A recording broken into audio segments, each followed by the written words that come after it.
Good evening, everyone.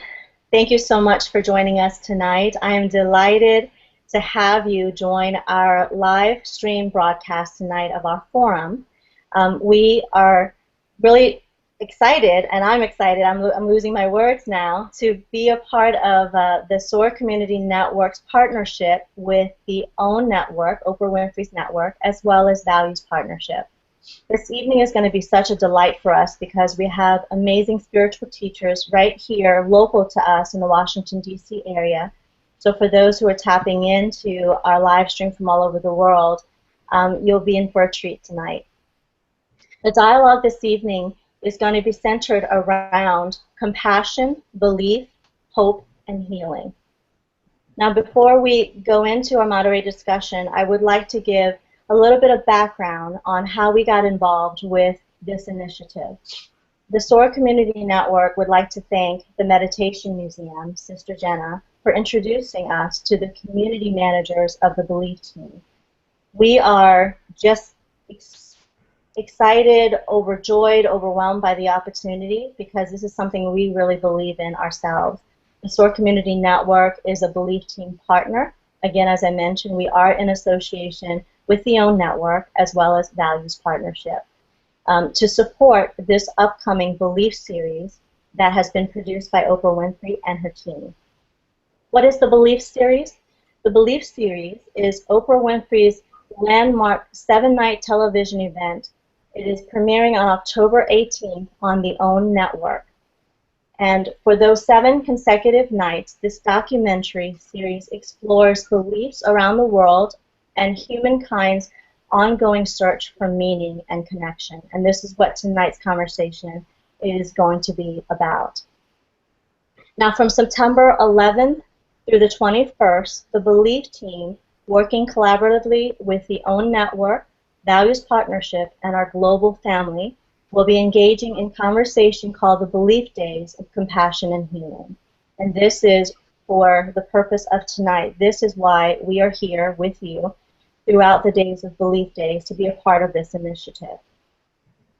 Now tonight, we are on Google Hangout. We are streaming on YouTube. We are also streaming on the SOAR Community Network's SOAR event page. Wherever you are, if you have comments, if you would like to ask questions, please feel free to use the handle @Phonpadith, @OwnTV, hashtag SOAR, hashtag BeliefDays. And the reason why we'd like for you to use those handles and hashtag is so that my team can make sure that we answer your questions and respond to any comments that you might have. So before we begin, I would like to first introduce you to our spiritual teachers who are going to be on our panel tonight. First, I'd like to start off by introducing you to Richa Badami. Richa Badami is the founder of RichaBadami.com and the creator of the I Am Consciousness program. In this role, Richa leads retreats, group programs, and classes in personal transformation and meditation, and is also a sought-after presenter in her areas of expertise. She is committed, she has committed her entire life to helping people transform, helping leaders, helping individuals, and she's been doing this most of her adult career, really, searching and teaching. For 15 years, she's actively been helping to transform and be a teacher to many people. So we want to make sure that she is welcome to share her journey, her experience, her insights tonight. She's absolutely passionate about healing, forgiveness, and compassion. She's perfect to be on this panel. Thank you so much, Richa, for joining us this evening. Thank you for having me. Thank you. Next, we'll have Rabbi Bonny Grosz. Bonny, thank you so much for being a part of our panel tonight.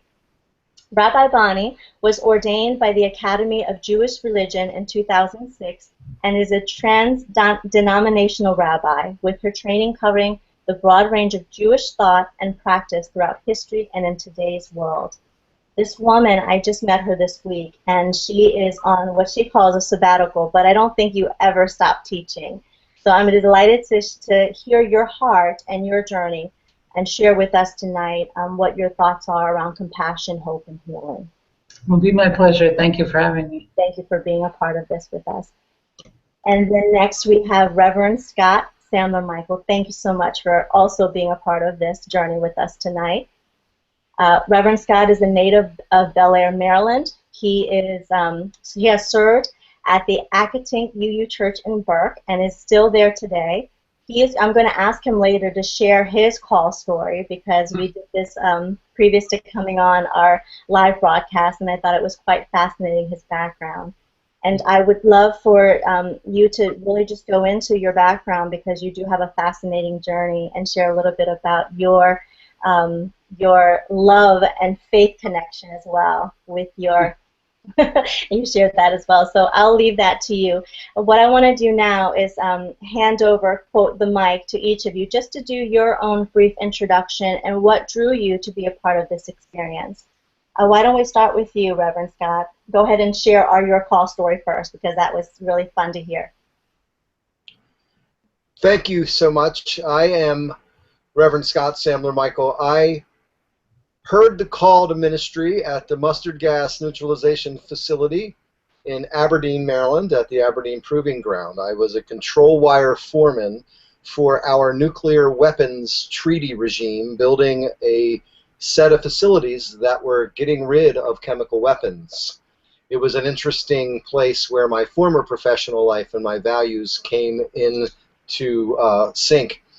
And because of that experience, because of my love of the world of ideas, because of my love of community and trying to build the world we dream about on the streets where we live, and my desire to serve, and frankly, my fellow electricians used to call me the chaplain. I was the one who, if they had a problem, they would come and talk to me and you know, unload their problems as if I was their chosen spiritual leader when really I was their foreman.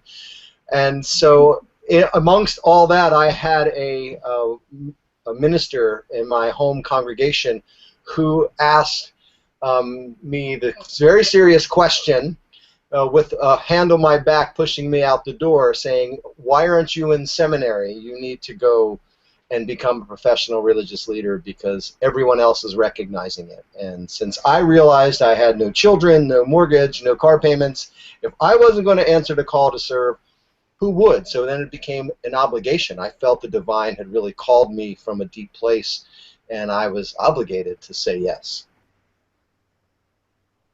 That's fascinating. Thank you so much. Rabbi Bonny, could you please share a little bit about where you are with your spiritual walk right now? Right now, I loved his story. I was going to tell my story. Your story, please do. It's very often others who recognize it before we do a call, and I felt something coming my way, and my rabbi kept saying, "You know what it is yet? Do you know what it is yet? Do you know what it is yet?" And every few weeks, and I say, "No, I don't know, but something's coming." And finally, he said, "Well, you're going to go to rabbinical school and become a rabbi." And I said, "Really?" Mm-hmm. And next thing you know, I was in rabbinical school, and well, it wasn't immediate that I became a rabbi because it took me 7 years, but it was a rewarding journey, and that was in 2006 that I became a rabbi, and it has been an interesting path since then. Not always in the rabbi world, but I got more into my Judaism through studying metaphysics, knowing that there must be a connection, and when I found it, it all hooked together. And so now, who knows where one ends and one begins? You know, it's all one, and that's I think the beauty of the openness of the beliefs that I think we're going to talk about tonight. So right now I'm living what I believe. So I don't think there's anything better than that. So. Great. Thank you for sharing that. Richa, would you please share with us what called you to be a spiritual teacher and the work that you do today? Sure. First of all, thank you for having me here, Mali. It's amazing to be among such esteemed colleagues. Well, I was born and raised in India, and I was exposed from a young age to yoga and mantras. And I, in fact, went to a Catholic school for a few years. We were raised very secular. I was raised with Hindu beliefs, exposed to Buddhism, and I had this exposure to spirituality from a very young age, but I never really took it on very seriously in my life. What really was the moment of awakening and calling for me was when I was personally faced by some really deep challenges in my emotional, mental well-being, and so to speak, challenged to make some real deep decisions about my life, make some choices about my life. And that is when I was awakened to this idea of going within. And I found a meditation, spiritual mentor and teacher. And I had this awakening where I found how I could actually find healing from this work of introspection. So I studied energy and Reiki and became a Reiki master. I studied body work. I learned how to tap in to the body's innate intelligence, to become aware of holding patterns and understand what belief systems are, what negative thoughts are, and how to reprogram them using your own inner awareness. And so all this said and done, I one day realized that I was sharing a little bit like what Reverend Scott said. I found myself sharing these insights with friends and family, and people would just start gathering around me and saying, "Okay, now everybody quiet. Richa, you talk. You say what you were saying. Keep tell us more." And I realized one day that I didn't set out to be a spiritual teacher, but in effect, I was teaching, and I ended up just making, just the universe sort of created the path for me. I feel like it wasn't my human plan. It was like a divine plan that unfolded, and lo and behold, I've been now teaching for about 15 years, and 10 years really with the retreats and I Am Consciousness program and things like that you mentioned earlier. So it's been quite a journey, and it's been through a lot of different iterations, but I have never felt more alive and healthy and awakened to just being on this planet at this time in our lives. Well, thank you very much for sharing that. And before we go in to share the belief trailer for those who have not seen it, just to get us really started with our moderated discussion, I did want to share that the personal mission for me and the reason why being a part of this initiative is so critical is that I am a living example of what compassion and healing and hope is all about. My family came as refugees of war, and we were raised with the Buddhist philosophy, and yet we were sponsored by a church right here outside of Washington, D.C. in Maryland. It was a Unitarian Universalist church. And so that really opened my eyes to choosing higher love and compassion as the choice for making the world better. And I'm grateful to be a part of this because I can now give back to the world because I'm able to, number one, be alive, and number two, be here to be a connector and to support all of your belief systems to help those that are still on a journey. And we can't forget that many of us will all be on a journey. But for those that are on a spiritual path, a journey of seeking, this is the perfect opportunity for us to stay open and to share openly and to know that there are a lot of people in the world who are still in the midst of their journey. So I really want to make sure that we highlight why we're here tonight and keep this conversation nurturing, compassionate, and loving, because that is our goal. So with that in mind, I would like to go ahead and just share the trailer to talk to have people aware of this belief series that's coming out, and it's powerful. And the goal of the OWN Network is to truly foster dialogue that will bring our communities, our global family, together as human beings.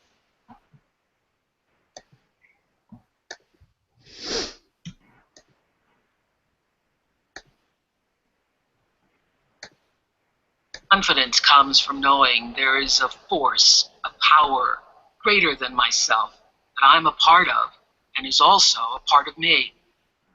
We're all interconnected. We're all in this together. I start questioning things. Why is it like this? Is God the person with the old white beard? I just fell really hard. I don't want to be carrying that anymore. To ask these questions is really the privilege of being human. Hope is the simple belief that things can change. I don't know why, I just know I have to be there. I just have to be there.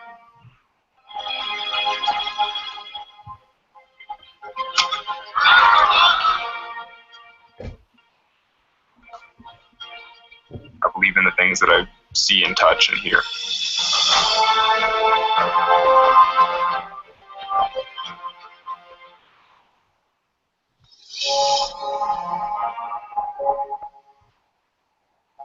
The way I look at it, God brought me into this world for a purpose. The same as God brought every human being into this world for a purpose.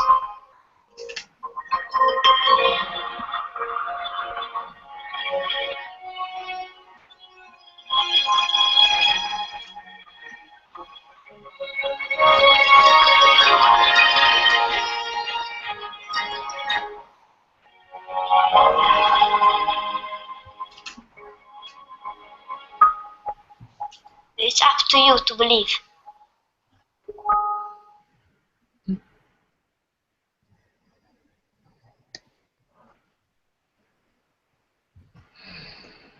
So as you were watching that, what were some of the thoughts and the emotions that came to you?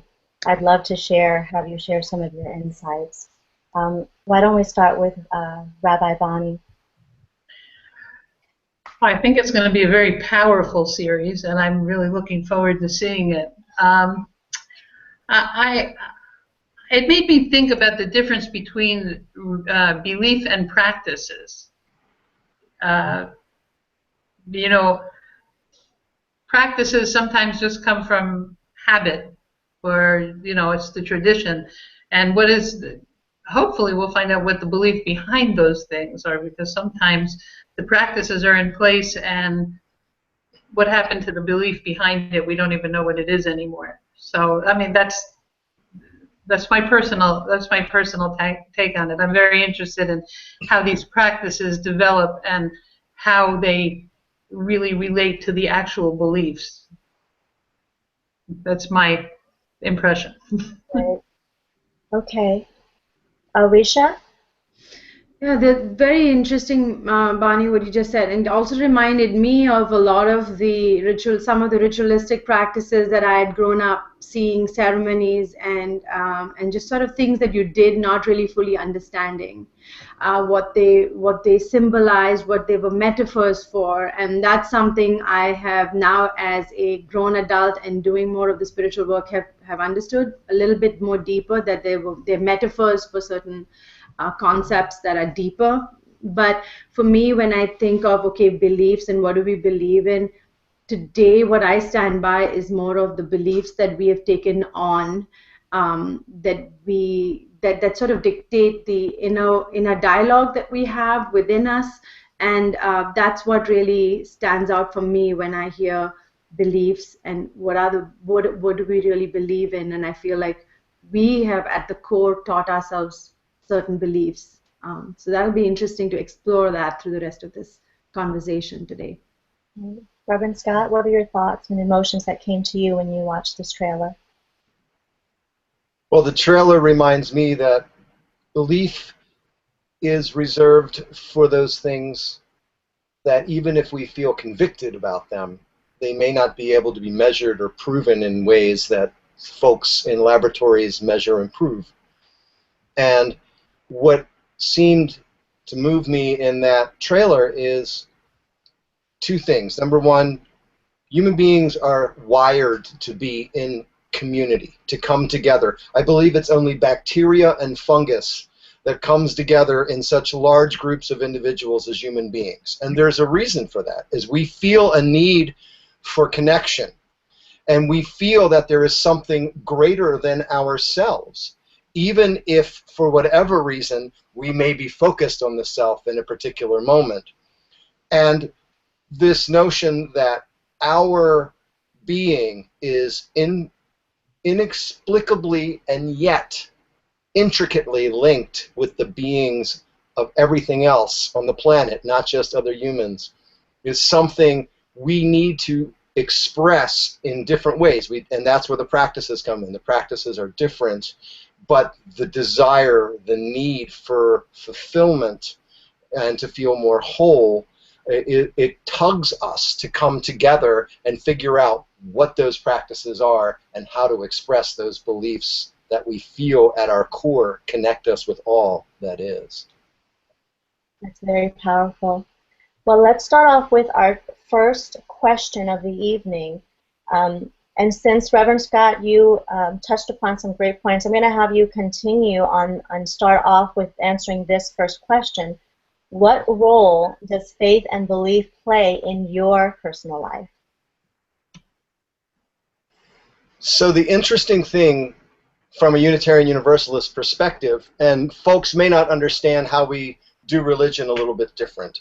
We don't swear allegiance to a set of creeds, of belief statements about what the divine is and the divine is not. We sort of understand, in a way that reminds me of Hinduism, that the divine will speak to us in ways we can hear and perceive and use. And since we are all so different, the divine speaks to us all in unique and interesting, specific ways to each of us.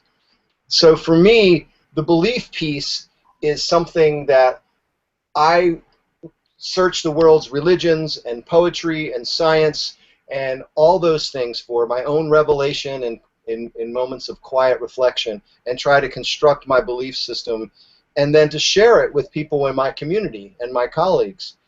And one of the interesting things about Unitarian Universalist religion is we're sort of challenged to come up with those beliefs and then to sort of be present to one another's questioning about it. Where the faith piece comes in is our faith is more covenantal, so we decide how we're going to be in relationship, how we're going to hold one another accountable, how we're going to support one another, and what we're going to do with our community. Because when you get all these people, and this is true of religious communities of all kinds, you have very talented and passionate and loving people, and if you can harness that power for good, then that is what the major project of faith is for me.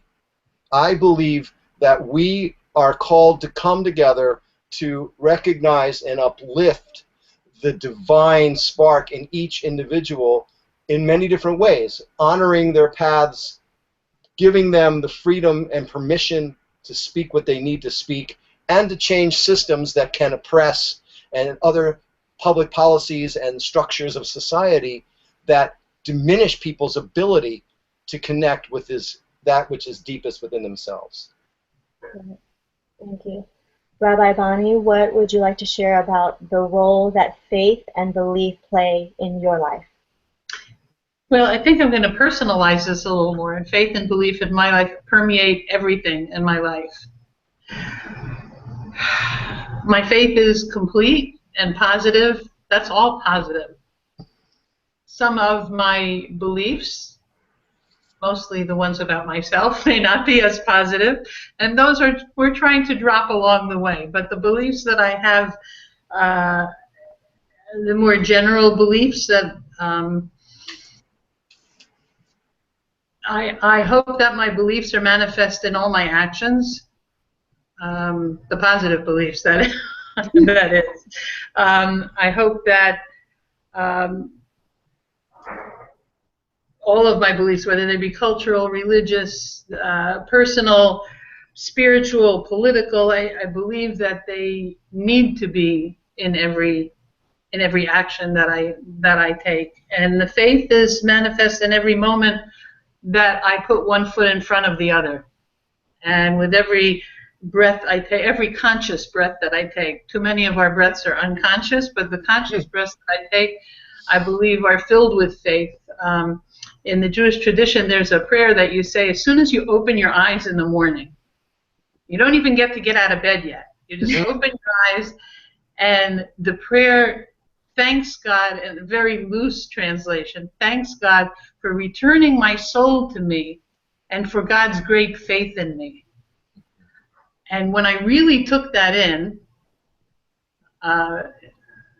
years ago, it was just an obsession that I had to do this. And when I really took it in, I thought, wow, this is amazing. If God has faith in me, I have to have faith that there's something for me to do today, that there's something that I need to, that we need to work on together. There's a job for me today. So each and every morning, that faith is renewed by this prayer in the morning. Or sometimes I stopped saying the prayer and I just said, what have we got for today? Because if I opened my eyes, I knew there was something for us to do. So faith and belief are my life. Right. Richa, what role does faith and belief play in your life? Well, like I was mentioning earlier a little bit, going, again, like Rabbi Bonny said, taking it personally, like speaking from a personal experience of what belief and faith have been for me, is that I experienced so many flavors of different practices, religious experiences, and exposed myself to a lot of different things in the Eastern world and in the Western world, having teachers from both the East and the West. Really saw lot of things in my life, but what ended up really being for me that has really stuck and has become one of the core practices or the role of the beliefs that I hold, it always comes back to the heart center and to the love center. And I feel that when I turn toward my inner awareness at the center of love, and when things are flowing for me with the love energy, everything sort of settles for me. Where I find that faith comes in is when I am trusting the process of my life. So for me, faith goes hand in hand with that belief. Sometimes I don't trust, and I find myself falling off a little bit. Always trying to bring myself back to center. I always say, let's be at zero.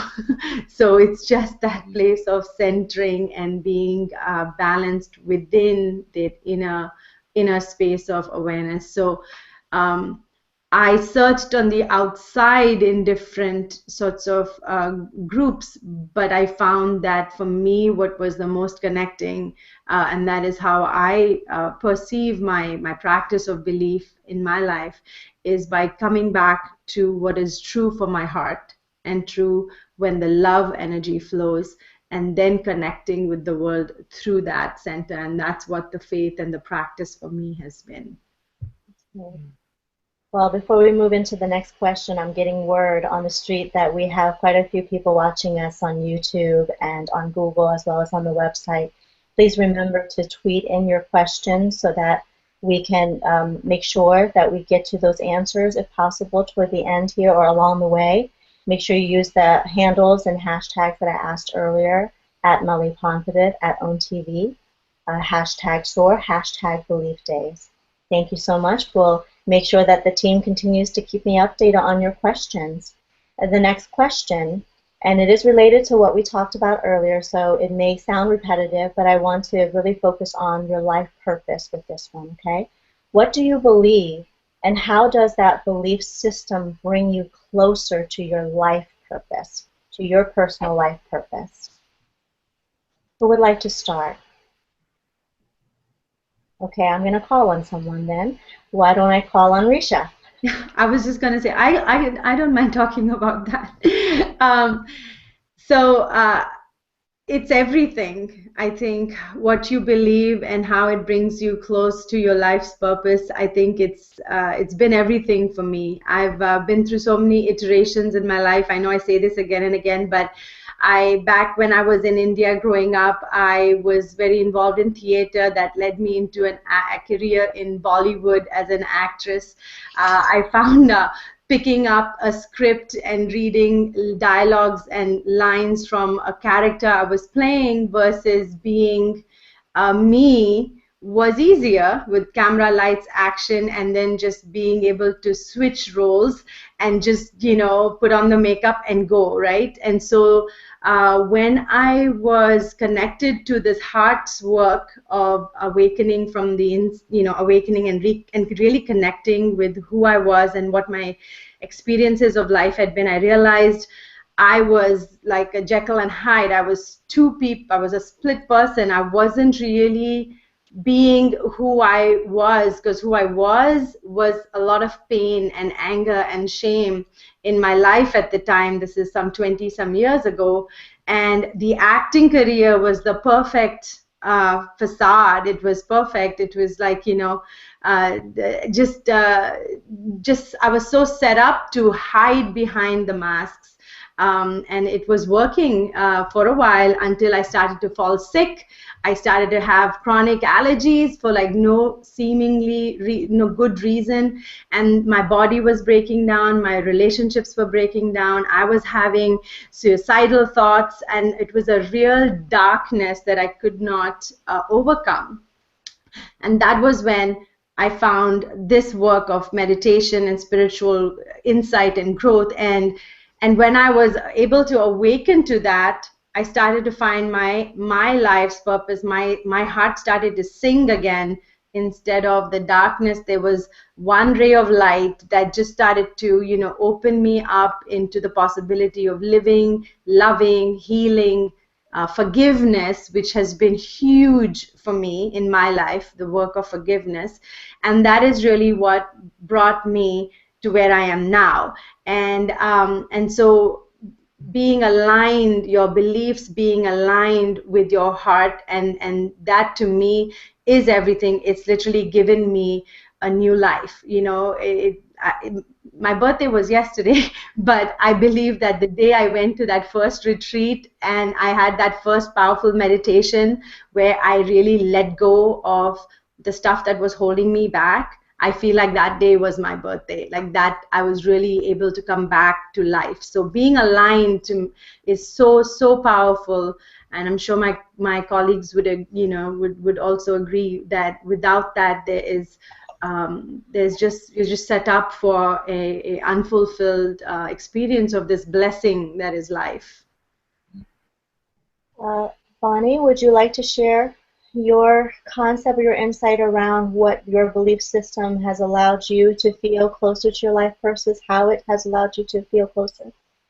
Well, on a larger scale, I believe that each of us is here as a manifestation of the divine. We're kind of like sensors that have been sent out to learn and to experience in this this dense world that we have, this three-dimensional world. Not so easy sometimes, but I think we're here as those manifestations of the divine to get the experience, to experience joy, even though we have sadness and suffering. I think we are supposed to learn our way to joy in spite of that. Not to toss it to the side, but to experience it and still go through, and to still, even though the person, this three-dimensional being, may be having some problems, our soul can still be singing and dancing and getting us through those things. If we realize that my belief that this is not the only existence for us makes it a lot easier for me to get through a lot of the things that we do go through in this lifetime.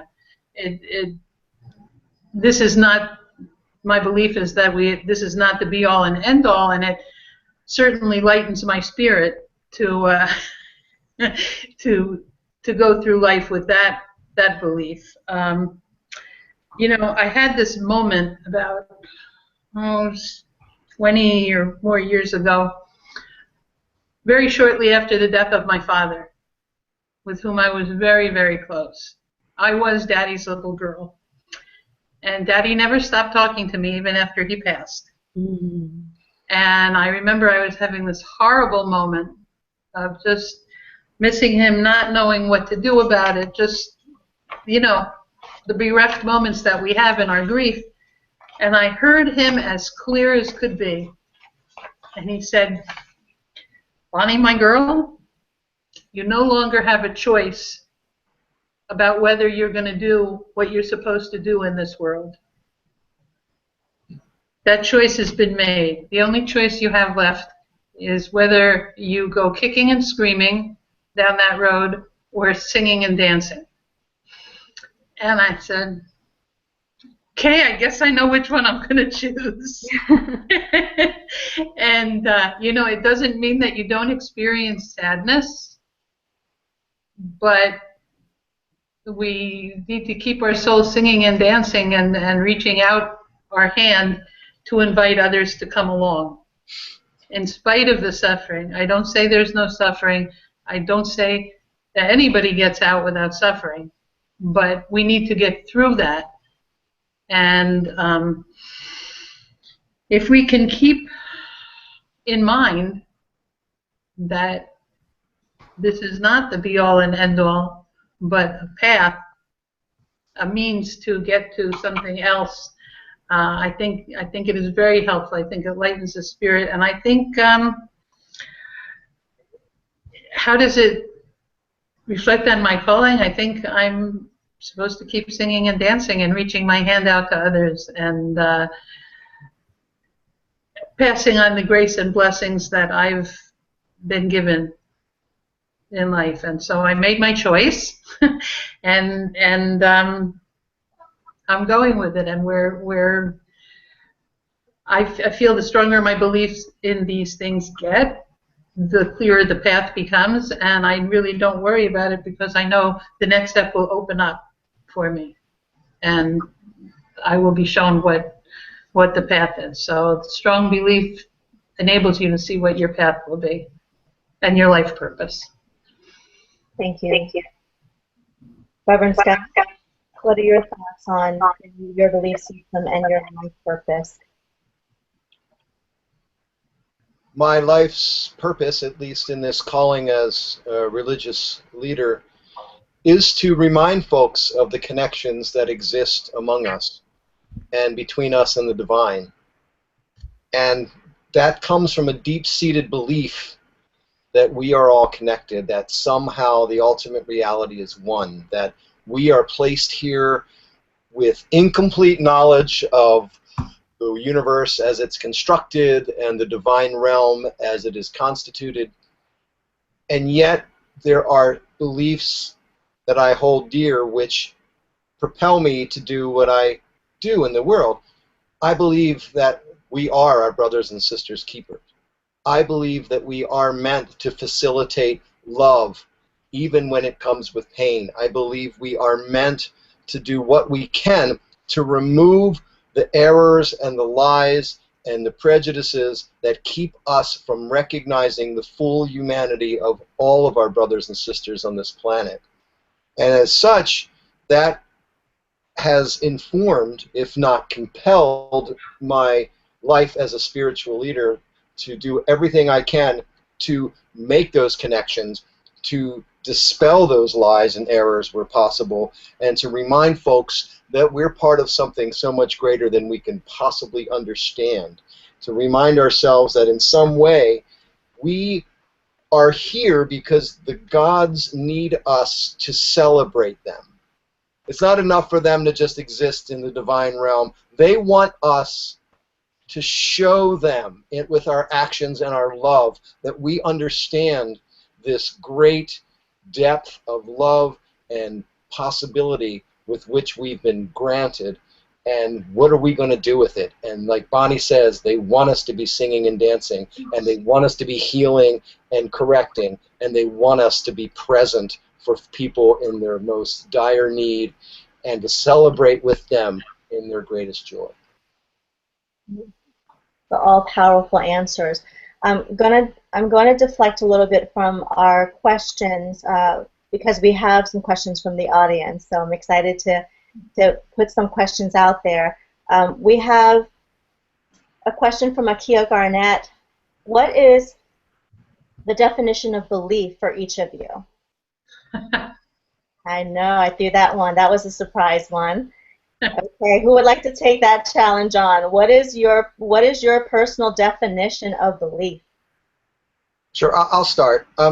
I define belief as those things which have been made apparent to me, which must be true, even if I can't measure them in traditional ways, but I am convicted of their reality because of the revelations that I get and because of my encounters with people.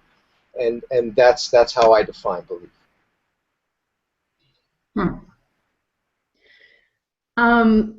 To me, my beliefs are more so the essence of who I see myself as. My beliefs, they determine the choices I'm making and the stand that I'm taking in life.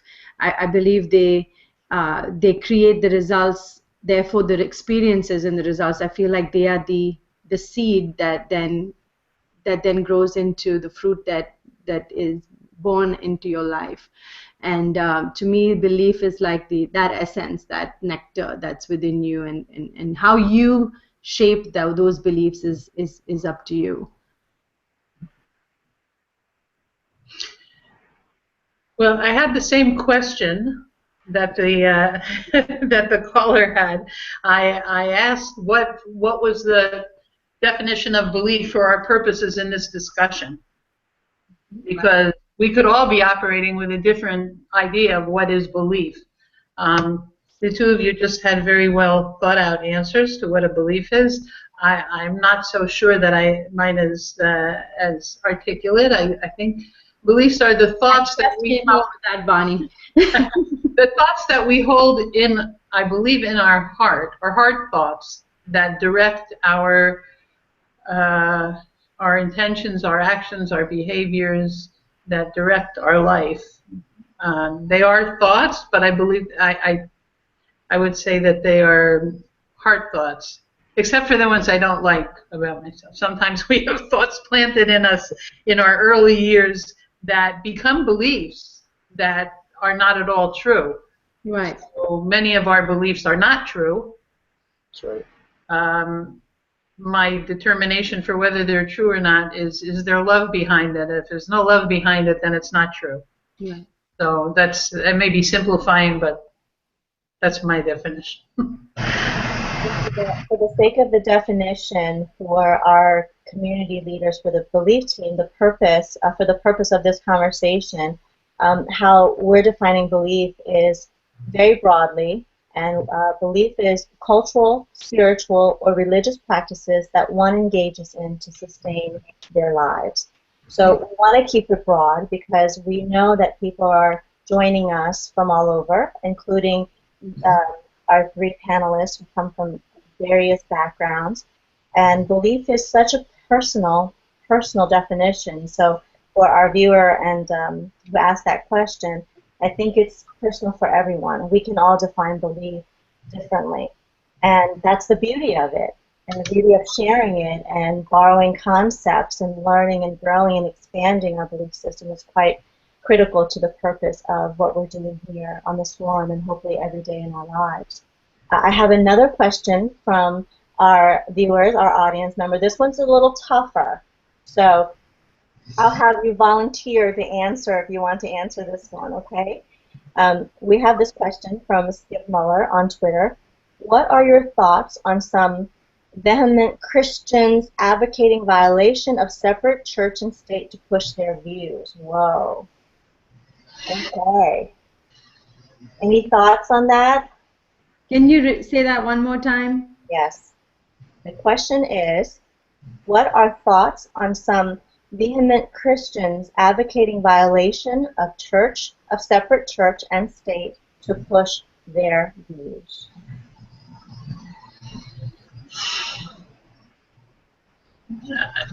I volunteer Reverend Scott for this one. All right, here I go. So I think the only answer to that is,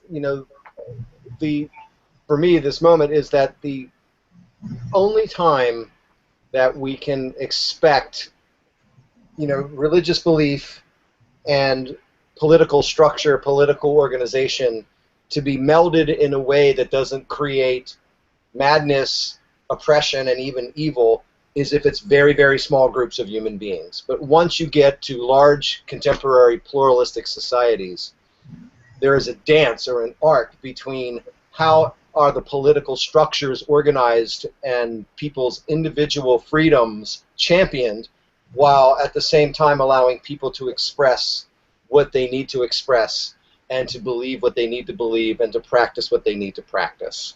And so, that's the place where it's different. Our cultures in any major country in this world today, you cannot run them by a single religious system without causing major oppression. It just doesn't function that way, in my view. Okay, any other thoughts on that, or shall we move on? And of course, we can definitely continue this dialogue and conversation afterwards via our Facebook page and as well as Google and any YouTube comments that we might get. I think the only thing I want to, when I hear vehement, separation, I hear these words, the only thing that comes up for me is, we talk about being, politics has never been my favorite topic of discussion, but growing up in India, it was very secular. Like I said, I had Catholic school, I had Hindu school. There was like everything was sort of mixed. I never saw the separation as strongly. It's so far. It's ironic, but I never saw it more strongly than when I came to the U.S. 12 years ago. I really saw more of it, more pronounced, and it was very interesting for me, being new to America 12, 13 years ago. So it was very interesting. What comes up for me is when I hear this is how can we as people in this conversation talk about or share ideas on compassion and openness, dialogue, social justice, as I know the Unitarian University talk a lot about that, and how we can see us as one family, because saying that your end of the boat is sinking is kind of doesn't make sense. Like, we're all in this together, we are one. No matter what our practices are, our beliefs are, we are all part of the same spiritual fabric that encompasses every, all this. The breath that I breathe in is the same as anybody breathing in, practicing any religion. We're all still breathing the same air and the same things flowing through us as is through you.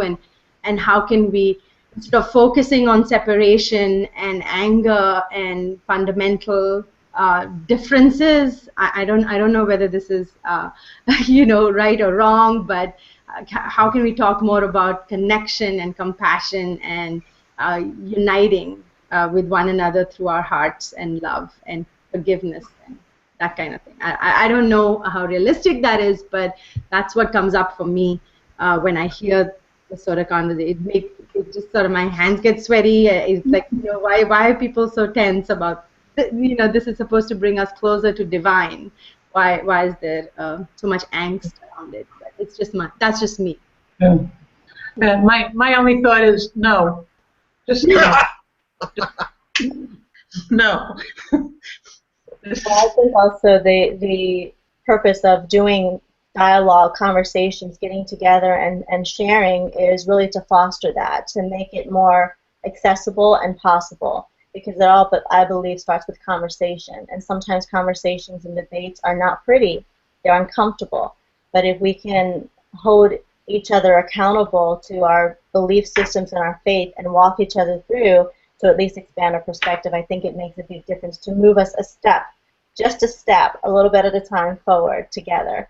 So that makes a big difference, in my opinion, as well. So we have a tweet, a question from My Best Life Coach.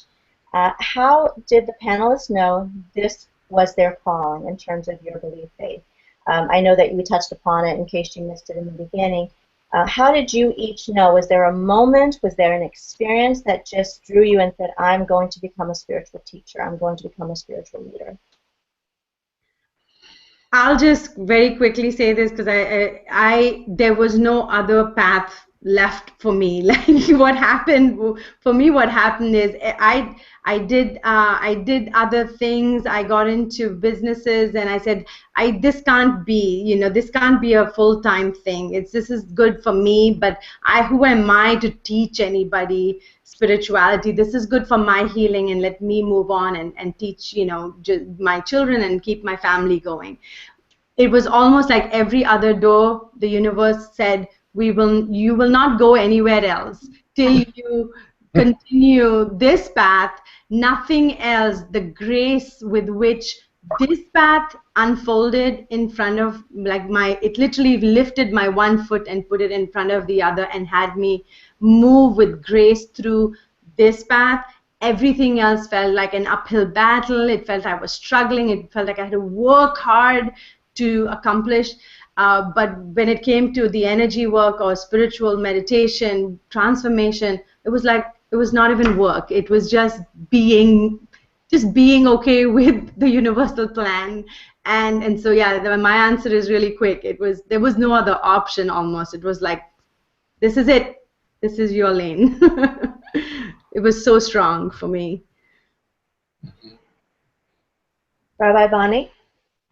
I agree, I concur with her, with Richa saying that was it. You just, no, this door closed, that door closed, the other one closed, and I was told actually by was a metaphysical experience. I was told that I was going to be speaking somewhere at a certain time, a certain year, and I said, well, why would I be doing that? And they said, well, you're going to be a rabbi.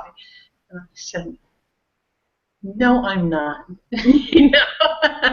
And I just kept, angels kept appearing both in physical form and non-physical form, presenting me with situations that led me closer and closer, until really there was no option.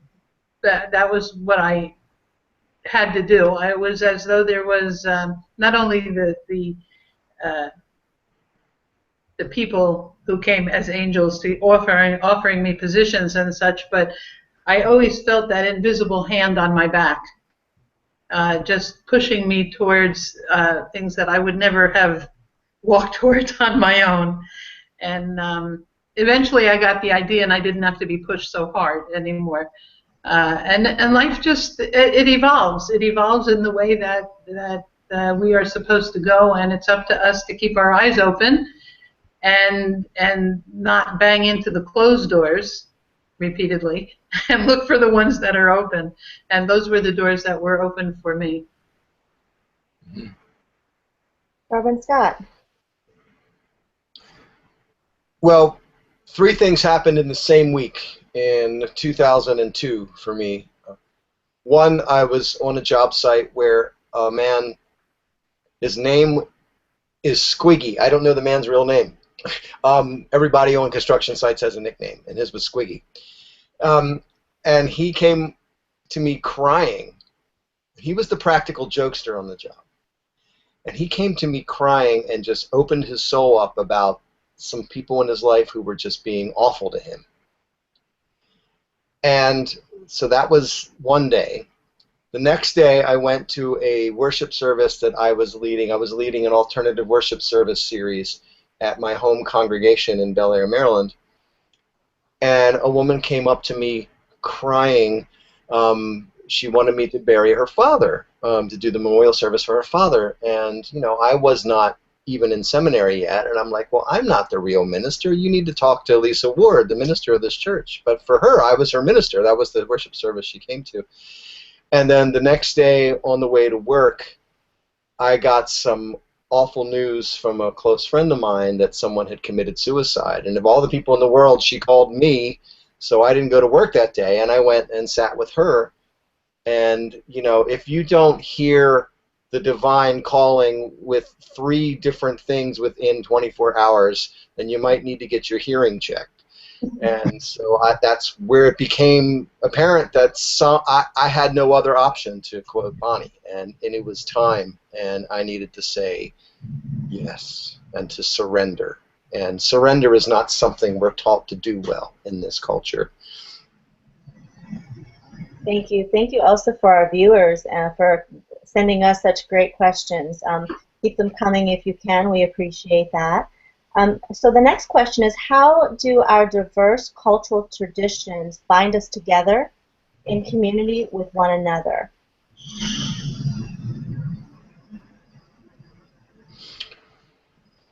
Who would like to take that one on? How do our diverse cultural communities bind us together? Traditions. Traditions. You know, they don't always bind us together, is the truth. And so that's what we have to be on the lookout for as spiritual leaders. Beliefs have consequences.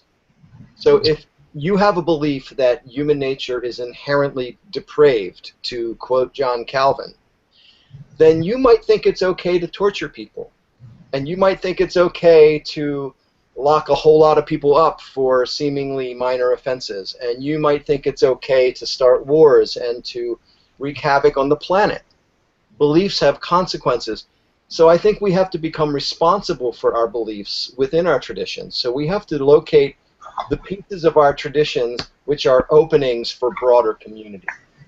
So where can we articulate beliefs that we hold dear that actually are invitations for us to come together and increase the beauty and love that lie at the heart of all real spiritual endeavors? And where do we take our internal institutional beliefs that we have the best religion or the best path or we're chosen, and how do we soften that when we enter this public sphere? Because if I say I'm chosen, that means you are not. And that on some level, beliefs have consequences. If I'm chosen and you are not, that elevates me above you. And if I'm elevating myself above you, it's easier for me to see you as less than, as other. And that is where dangerous things like dehumanification and all these things that just create the worst that we see in our world come from. So at some level, we have to honor our traditions within our houses of worship, but we have to find ways to soften our edges and our proclamations for the betterment of the larger world, because we need to watch our own hubris and make sure that we are not so convicted and certain of that which, in the end, may not be able to be proven. And how do we walk gently and walk humbly with our God as we understand God, and how do we invite others into a broader embrace of community and service and just traditions that actually can help us create the world we know should exist. Any other thoughts? I want to agree that unfortunately our diverse cultural traditions often do not unite us in community. I agree with Scott, of course, and we have to look for the connections and look for ways to share so that we can find out that we're essentially the same under the wrapping paper. You know, take off the wrapping paper and the ribbons, and you know, instead of saying I don't like that wrapping paper and that ribbon, look at the gifts inside. And I think when we do that, if we invite people to look beyond what I'll continue the metaphor of the wrapping paper, you know, whatever our tradition is, whatever, inside we are so much the same. Inside of those seemingly odd practices that we may have to others, we are essentially the same. And we have to invite others in with an open heart. And if our heart is open, I think we are more likely to be invited into the other and to share. But if we don't share, we don't have open hearts, our diverse traditions cannot bind us together.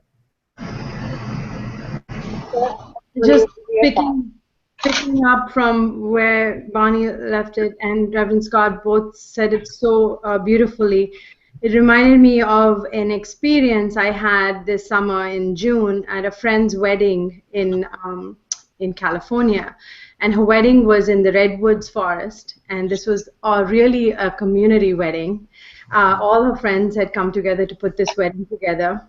The wedding was officiated by a group of different practitioners. There was a prayer that was spoken from the Christian, from a Christian prayer. There was a Jewish prayer. There was Egyptian somewhere in there, reciting Rumi, and there was a Sufi prayer. There was like so many different beautiful things had come under this experience of the Redwoods. It was just such a spiritual experience being a witness at this wedding. And to sort of combine what both Reverend Scott and Rabbi Bonny were saying, I think that experience of opening your heart up to just receiving that the divine shines through each and every one of us in whatever way that we feel drawn, that we feel personally drawn to that path or journey or group or community, tribe, whatever that might be for us. But beyond that and beyond the heights and the depths of those beautiful redwood forests with the sunlight beaming through the top of the trees, I could really feel the presence of that omnipresent, omniscient, one universal power that was so much greater than all of us and all our, whether we were, what we look like, the color of our skin, the faith, the traditions, no matter what those different elements or the different leaves of those, on those branches of that tree were, we were all there in that moment experiencing this absolutely spiritual experience in a wedding that you generally, you go, you sit, you wait for the party after the wedding. But this was, we could have just continued it. So I think that our diverse cultural experiences, while they can separate us, they can also invite us to a new paradigm of awakening and connecting with each other, of loving each other, of curiosity, of who are you, so tell me more. What do you do? And hey, come over here. Look at this fire ceremony we do. And what is that like? And what I think opening up the heart center to just giving, receiving, and just being present to that divine that just encompasses all. Again, being like threads in that sacred fabric of this experience. Well, the next question, Lise, really is a great segue into what you're sharing now. What are some steps, tangible, practical steps that we can take to truly embrace the diversity of our belief systems within our community? If I may. Yes, please. There is a movement afoot in a certain part of the Jewish world towards deep ecumenism. Reb Zalman Schachter Shalomi began this quest in his later years towards deep ecumenism. In other words, not just having interfaith dialogue, which is a wonderful thing, but go beyond. What would it hurt if we went and experienced the other? I don't want to just read about or practices of another culture or religion. What if I went in and experienced them? What if I took it on for a little while? It doesn't mean I give up my own, but deep ecumenism is actually experiencing the other. And the other, whether it's a cultural practice, a spiritual practice, a religious practice, whatever it is, go in and find out what it is. Instead of just, oh, I see what you're doing. I may or may not understand it. I don't know what effect it has on you, whatever. Step in. Give it a try. It doesn't mean that you are abandoning your own faith or culture or whatever your stance. is check it out. You know, how else could we know? Now, can we step out and experience everybody's everything? No, of course not. But why not start to experience other people's cultures and practices? And whether it's being invited into someone's home, whether it's going to somebody's church, whether you know them or not, whether it's going to the mosque. I spend a lot of time in Egypt, and I am fascinated by all the practices, and I hope that the next time I go, I'll be able to take part in some of them. It's a little more difficult with the male-female thing, but I'm used to a more egalitarian, but I'm willing to try. I'm willing to go and see what things are like and step in. And, you know, if we're fortunate enough to know people of other cultures, get yourself invited. Get yourself to feel a part of it. And it's okay. You don't have to adapt at all, but you might like something they do. Maybe it will become a part of your spiritual practice even. I mean, you know, we've certainly done it with foods around the world. We're all very international, and with our cuisine. Why not? Why not have a spiritual, religious smorgasbord for ourselves and take on the practices that mean something to us? Very often in our own religions, there may be things that don't resonate with us. You got to find things that resonate, and so stepping out and into the worlds of others and experiencing may help you get there. Great points there. Reverend Scott, you have some thoughts on this? Well, really what Bonnie was speaking about really makes a lot of sense. If we do not risk an embodied encounter with the other, we're never really going to learn anything. So the first thing that we need to do to try and develop ties across our differences is to turn off the noise. People who are telling us that we shouldn't like this group or we should be shunning that group, you know, just shut them off. They're not there to help you connect with your best self or to build a better world. The next thing that we need to do is be willing to walk into the presence of another with our ears and eyes open, and yes, with our mouth shut, and to just let happen what will happen. Our hearts crave to be cracked open. They crave to be cracked open to allow a better, deeper love to inhabit it. And we hear this in many different traditions. Luther talked about Christ living in his heart, and many of the other traditions speak about this. And it terrifies people to open up. And so as religious leaders, we have to be ready to quell people's fear at opening their hearts. But if they don't open their hearts, if they don't let something else in, they're never going to become the whole best self they can become. We are all worthy of wholeness and salvation. We are all partaking of the divine in ways which we don't even know. And if we allow our fears to keep us from an embodied encounter with the other, we will never learn ourselves as deeply as we can. And so a big piece of it is to encourage our hearts to be cracked open and to allow a deeper love to fill us and to comfort us. And in so doing, when we become transformed by that encounter, we're going to be much more likely to lead people to their own wholeness, much more likely to lead communities and individuals to understand what really is in their best interests and in the best interests of the world. Thank you, Reverend Scott. Richa? Well, I am just listening here. Just what he said was just so beautiful. And like he said, listen more deeply and open your heart. That's what I'm doing.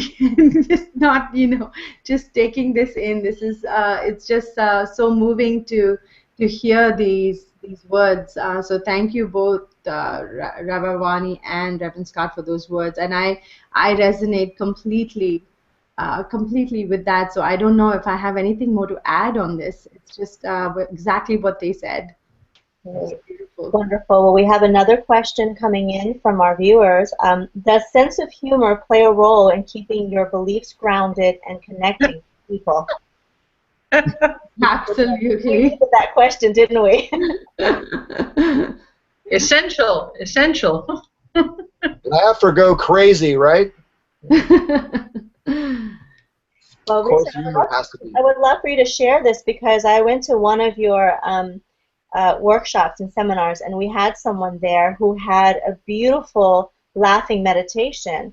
So I do want you to talk about that and share the power of laughter, the power of joy, the power of bliss, and most importantly, the opportunity and the permission to express our joy, our bliss through laughter, through jokes, through humor, because so much of that is needed, and yet so much of that is not always fostered in the, quote, real world, in our communities, in the corporate world, or wherever you are, even on the streets. It's just not fostered. Can you share a little bit about the laughing meditations and how you found that to be quite powerful? Oh my God, that was such an amazing experience. Dr. Siddharth Shah, he's just fabulous. He leads meditation yoga and laughter yoga, and he's trained it's just beautiful.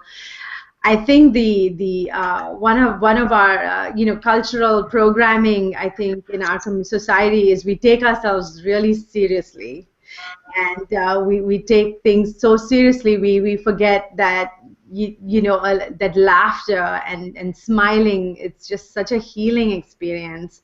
Actually can reduce stress. That was one of the things he was teaching us, Ali, as you recall, was not just the benefits on the physiology of laughter. He talked about how it is so healing. It gets your heart pumping, your blood flowing, and there's so many levels. The emotional release of laughter and smiling and just bringing your attention to joy. It's like a practice, like it's bringing your attention to your breath, for instance. It's you always have access to your breath, but we forget, and then we don't breathe deep enough, and then we wonder why these shoulders are tight, why the head is hurting, and all these things are building up into our bodies. What laughter yoga does, it deliberately, even if you don't think something is funny, by just merely doing the action of the laughter, you trigger the body to release all these chemicals and start this whole chain reaction in your body for such healing to occur. He calls the laughter practice of laughter like this internal massage of all your vessels and your organs and your veins and nerves. It just sort of gives this whole body, the vibration it just helps you explode with this.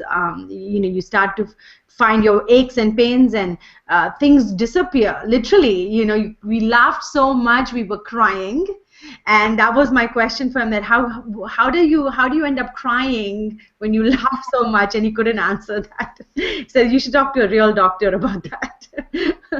But I'm going to piggyback on our viewer's question then, because we talk about laughter, and my question to you all is, what about tears? What about vulnerability? What about, like you said, it's so hard to open up, but what if we're in a place that we want to crack open? Is it safe? And how does that lead us on our spiritual path? I want to just wrap up with that question and just sort of finish it up, so I carry on and hand it over, because one of the things I feel that with emotional releases is that if you don't experience all of your sadness and shame, anger, and all those things that we call negative, you can't truly access all of your deeper joy and love. And so what I think ends up happening in the pursuit of happiness, and we're told, be positive, be positive, be positive, and the focus is on being positive. I believe you can't be positive if you're building it on negative. And if you're trying to build a facade of happiness and positivity without having dealt with every negative feeling, not every, but at least addressing and being open and vulnerable to that pain that may be there, and being open to tears and being open to releasing and cathartic release and letting go of things that have held you back, I believe you can't laugh as loud or love as deep as you could otherwise. So I just wanted to wrap that loop up, and thanks for that question. I think that's a very important aspect as well. Any other thoughts? Well, you mentioned tears. And you know, this is related to the humor question. We have a culture that has been built on, you know, trying to manage our emotional expressions, and it's for very good reasons. You know, I mean, I was a construction worker. You don't want an emotional basket case as your partner, for instance, on a construction site who isn't paying attention. You can die, right? So these things come up for very good reasons. But like many things, there are unintended consequences. And I find that especially for men in our culture, you know, we're not giving enough space to be sad or to fail or to really show a tender and more emotional side. And the harm in that is we are profoundly emotional beings. You know, Descartes gave us this unfortunately wrong notion about humanity. I think, therefore I am, as if we only exist above the neck. That is sadly not true. What is true is that we feel, and therefore we are human. It is our feelings which connect us more. I can think so many different thoughts about the same exact set of words as you can, but it's our feelings which are much more likely to be in sync. And that is what's at the foundation of our humanity. And so now, as we find in brain science that our decision-making is not divorced from emotion. In fact, we make decisions for very emotional reasons. The executive control centers of the brain tap into what's called that reptile brain, where our emotions live. And we need a different understanding of humanity culturally that gets this and gives people the permission in safe ways, just for themselves and for the rest of society, to be their complete emotional selves, and without a place for tears and for anger and for disappointment, as well as for laughter and the others. We're not complete, and we should stop expecting other people to feel complete when they're not given those permissions. Rabbi Bonny, your thoughts on vulnerability and tears when it comes to walking this spiritual walk? Well, I like laughter a lot better, but I think both of them, those both extremes, the laughter and the tears, I was thinking as I was listening. Normally I would just listen, but I knew you were going to ask me, so I had to think as well. Those are 2 points where people get drawn together.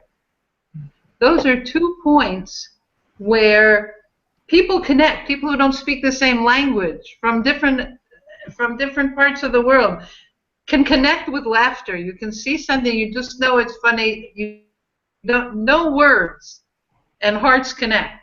Yeah. You see someone, you don't speak the same language, you've never been to the place where they're from, but they're crying. It's a heart connection. You see it, you know that there's some pain. You don't have to know what it is. It's such an amazing thing that we connected those 2 opposite poles. You know, in the middle, I don't know, we may not do so well. Their end with the laughter and the pain, we get it because it's beyond our thoughts. It's in our heart, and I don't know. That's my only comment. We have to cry and we have to laugh. I think some people cry too much, don't laugh enough. Some people laugh too much, don't cry enough. You know, like with everything else in life, there's a balance. But they're both releases, and we have to. I think as human beings, we need both of them. But the idea that that's where we can connect without words is just hit me. It's a very powerful place to be. Well, I would like to ask the last question for the evening, and that question is, individually, what is your vision for a healed world? Rabbi Bonny, your eyes just went wide open. Do you want to start? That's a pretty big question. Hey, that wasn't on the suggested question. I'm sorry. Maybe we need to laugh and cry together a lot more. And, I think a vision for a healed world is when we can open our hearts to one another, when we find the places of connection, when we can let go of the peripheral beliefs and get to the core beliefs, the things on which most religions and cultures, I don't know about cultures, but religions were based originally. You know, get down to the core, get down under the wrapping paper, dropping the facade. And when we drop the facade, we can't help but expose our hearts. The hearts recognize each other, and my hope is that more of us expose our hearts, and that's how we find our way to peace. We expose our heart and we become in relationship with another. And walls break down when individual relationships can form. When I have met people from different parts of the world that I had preconceived ideas about, but when I met them, I was like, whoa, that's not it at all. That's not what these people are like at all. And you develop wonderful relationships, and you feel closer than the people who you thought you had something in common with. And it's an amazing thing to just get into relationship. Can we meet everybody in the world? No. But we can sure open our hearts to those around us, extend our hands out a little further than our immediate environment, and don't believe everything you read in the newspapers. Maybe if we can supersede the brain information to the heart information, we can hope for a better world. Rabbi Bonny, what you said really resonated with me. I wanted to make an extra point. When we talk about those people or a group of people, it's important that we understand culture. It's important that we understand patterns. But I think the most essential is that we remind each other and ourselves that each person is an individual.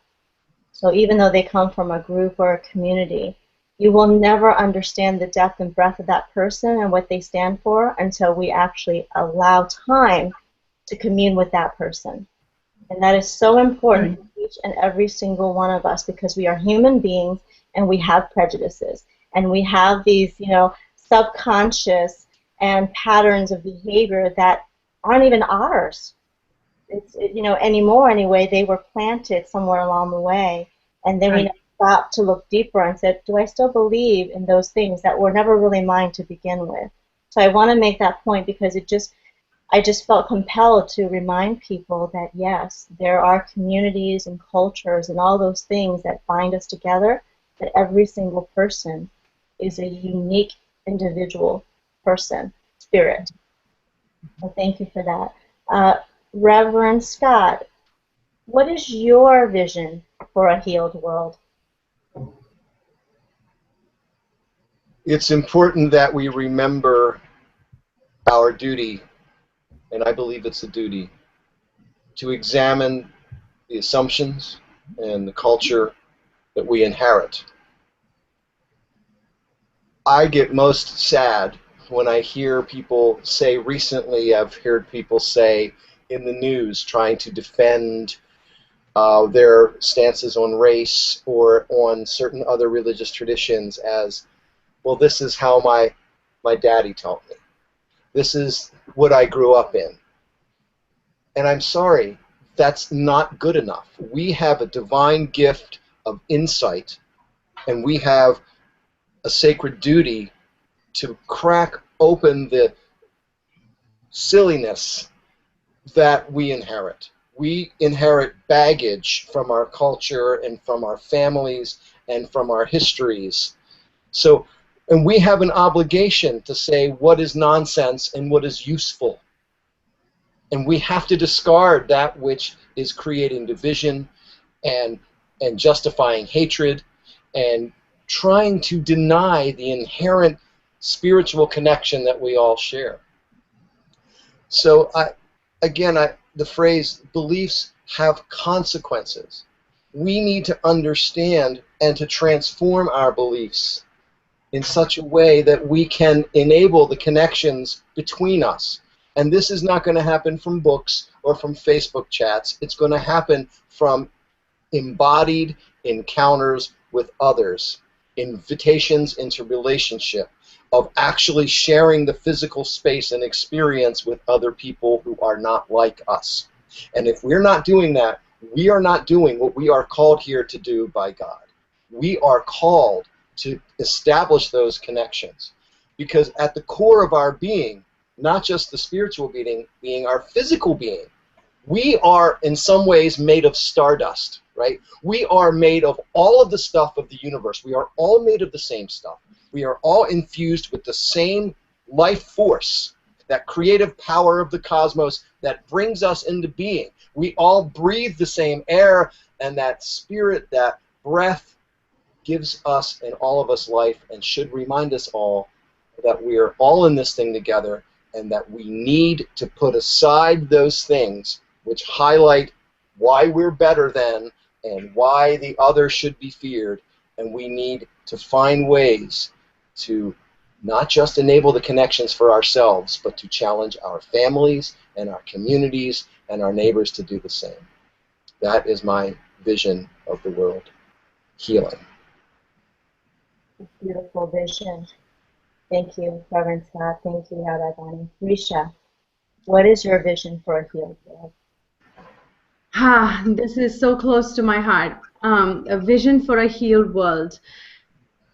The way I see it or feel, Mali, is that, you know, even in the airplanes they say put your oxygen mask on before you help others. And to both Reverend Scott and Rabbi Bonny's points as well, I think that we have a responsibility to not only have deep relationships and have clear, complete relationships in our life and community, nation, and internationally as well, amongst other cultures and other tribes and communities all over the world. But above all, I believe it is our relationship with ourselves that will determine the quality of our presence to those relationships in our life. And so my vision for healing for the world is really for us to form a deeper awareness and awakening and relationship of ourselves, who we are, why we are who we are, how we feel about that, how did we get here, and then shedding those things that do not belong in this space and truly making connections with people coming from authentic self-expression and inner knowing of who we are. The only thing they say, right, that you can control in your life is right here. It's just right here. It's the only thing that we can really control and create from. We have this infinite capacity to create in our life. So the question always for me is, for the future, what are we creating? So everything we are experiencing right now is a result of things that we created moments before. This call happened. We created this call happening from the actions and who we have been in the past for this moment in time. So similarly, when we want certain things in our life to look a certain way, for those trees to bear a certain fruit, what are the actions we are taking? How are we being responsible for the energy that, on our vibrational energy that we are creating?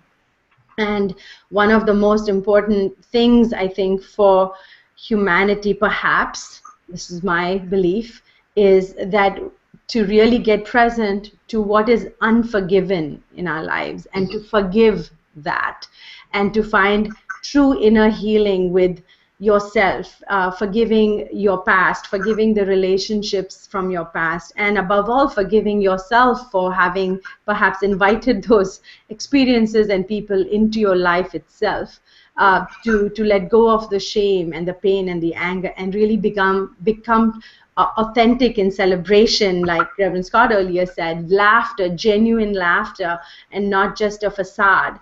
How I think the future will really speak for itself when we have more of us that are vibrating authentically and self-expressed, aligned with who we're really meant to be, and honoring that true self, the true divine connectedness to the cosmic self, that the God self, the self that is eternally always been that diamond, that stardust, and just to sort of shave off everything else that doesn't belong. You know, they asked Michelangelo about the David, how he came up with the idea of the David, and he said, I just chipped away everything that was not David. And that's how it came up. And so that's, I think, our responsibility as creating our lives and creating our future, is to chip away and let go and release, and really let our true light shine in the world, and live from the heart, and let this energetic vibration of the universe flow authentically and express ourselves in the world. And that, for me, would be the manifestation of a world that is healing. Thank you so much. Well, we have run out of time. It is 9:30, 9:31 actually, and so there are a lot of questions out there still that we know we're getting. And we'll make sure that we go into our Twitter feeds and look for the hashtags and respond as best we can throughout the evening, and even continue the conversation through the weekend. I want to take a moment, really thank you, all three of you individually, Richa Badami, Reverend Scott, Rabbi Bonny. Thank you so much for being part of this initiative with me, with us, and with the world. This is one of the biggest goals of the Belief team, is to foster honest, authentic dialogue around belief and faith, and bringing us together, regardless of culture, race, class, what have you. And I think you have allowed me, as your facilitator and moderator, to do this tremendous work. So thank you. To all the viewers, thank you for spending the evening with us. I know this is time away from family, time away from maybe a nice, delicious meal, maybe even a date, I don't know. But we really appreciate everything that has led up to this point, and we acknowledge your presence, and we thank you. Please note that we will also be hosting a live event on October 18th, the same evening as the Belief series premiere on the OWN network. And our hope is to bring the community together.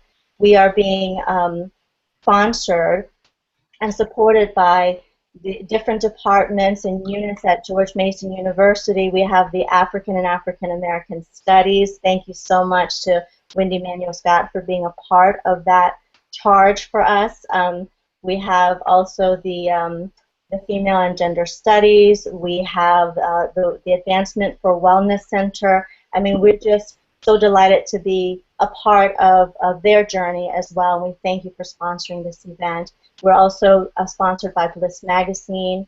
That is going to be a huge support to us to get the word out. We're filling up a seating capacity of 700 people, so we invite you to learn more at soarcommunitynetwork.com/SOAR events. My name is Molly Phonpadith, CEO of SOAR Community Network, a Belief team partner.